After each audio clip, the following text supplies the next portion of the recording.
Thank you very much, and also Victor and Klaus, thank you for making this possible again. Before I get to the question, please allow me to say, first of all, that we really have to step up and not scale back the support for Ukraine. We have to change the trajectory of the war which is ongoing. And so far, as we know, the front line is moving in the wrong direction, is going eastwards. And this is for three reasons. One, because of Ukraine.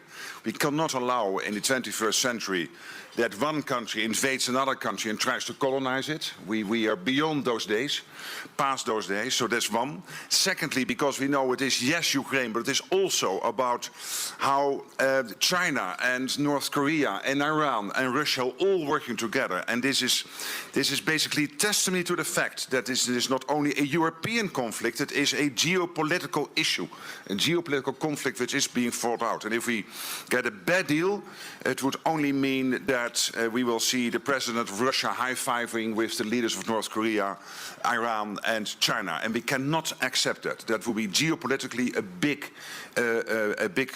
mistake. So for all these reasons, but also for NATO itself, if Ukraine would lose, that would mean that within NATO we are not talking about whatever 3% instead of the present spending commitments we have made within NATO, whatever exactly the outcome of that debate will be. It will not be billions extra, it will be trillions extra. Because if Ukraine loses, then to restore the deterrence of the rest of NATO, again, it will be a much, much higher price than what we are contemplating at this moment in terms of spending up, of ramping up our spending and ramping up our industrial production. To your question, as you know, there is a commitment that Ukraine will become a member of NATO. The question now, of course, is how this will exactly play out whenever, hopefully as soon as possible, Zelensky would say, the president of Ukraine, I'm willing to enter into peace talks when we can get Putin to the table. The most important thing at that moment is how to make sure that we have a sustainable peace, that we will never again experience what happened with Minsk in 2014, where we thought that we had a sustainable peace, but basically Putin was able to continue his quest to get more of Ukraine, and he did in 2022, but also before, of course, with the Green Man, not Russians, of course, but still we know they were in the Donbass. So it has to be sustainable, and for it to be sustainable, we have to make sure that Putin will never, ever, ever again try to get a square kilometer of Ukraine in the future. My problem with the question is this, that I see too many politicians inside Ukraine and outside Ukraine contemplating, if you would have peace talks, what would that mean, first of all, for the territory the Russians have now captured, and secondly, what it would mean for NATO, yes and no. And the risk here is that we start to negotiate with Putin without Putin at the table. And the risk is that Putin, sitting in his reclining chair in Moscow, that he is just ticking boxes. Yes or not NATO, yes or not keeping some of the territory I've captured in the past.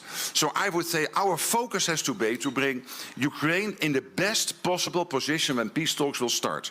And when they end, we have to make sure that the peace then we have collectively fostered, that peace is sustainable, will never ever be challenged again. And yes, obviously, full NATO membership is then the easiest outcome, but whatever exactly the outcome is, it has to be clear that it's sustainable. And finally on this, we have to make clear that Vladimir Vladimirovich Putin has no veto and has no vote on whoever would join NATO in the future. Only if he wants to join NATO, but I don't think he wants. So, and he has nothing to say about this. We have to be very clear.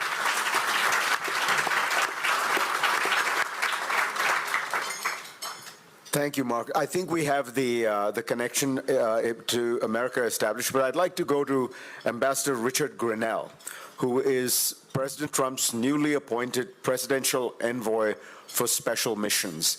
I think he is speaking to us from the State Department. I think that was Senator Ernst, who we will get to in a second, but I think we are trying to get Ambassador. There you are. Ambassador Grenell, can you hear me, and can you say something so we can make sure you can hear us? Yes, I can hear you. I'm in Los Angeles. Not in Washington, but thank you for having me. It's a pleasure and an honor. So, Ambassador, give us a sense. Everyone is wondering. There has been much speculation.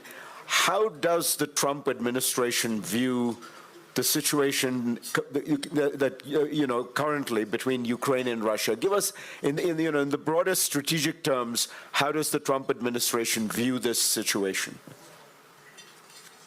Well, first of all, I don't think that there's a big surprise. President Trump has been very clear about wanting to solve these problems. I think there's a big frustration from Americans that we've had a lot of talk over the last several years about just more military spending and more war. Let me give you an example. Vladimir Putin and Joe Biden have not spoken in more than 3.5 years. Now, we think that's outrageous. The American people think that's outrageous. You should be able to talk to people. Talking is a tactic, and you're not going to be able to solve problems peacefully unless you actually have conversations. And so I think there's a huge frustration from Americans that we're spending hundreds of billions of dollars and our leaders aren't speaking to each other to try to solve problems. The State Department, the U.S. State Department, a place that I love very dearly and have worked there for 12 years, has been shoved off to the side. There hasn't been talks. Matter of fact, we watched as Joe Biden spent months telling the world that the Americans had intelligence, evidence, proof that there was a war about to be started. And we find it pretty shocking that there's so many foreign ministers in Europe, so many American politicians at the time who just didn't try to stop a war. If we had evidence that a war was stopping, we needed to have diplomats rush in and try to stop this war. So I think strategically, what Americans are watching is, once again, just this rush to war without having tough diplomats come forward and say, hey, let's talk. Let's try to avoid war. We think that it's immoral to not try to stop wars that are being told to us are absolutely inevitable. And let me just add one thing is I think you're going to run into a big buzzsaw in America if we have the NATO Secretary General talking about adding Ukraine to NATO. The American people are the ones that are paying for the defense. You cannot ask the American people to expand the umbrella of NATO when the current members aren't paying their fair share. And that includes the Dutch, who need to step up. And so when we have leaders who are going to talk about more war, we need to make sure that those leaders are spending the right amount of money.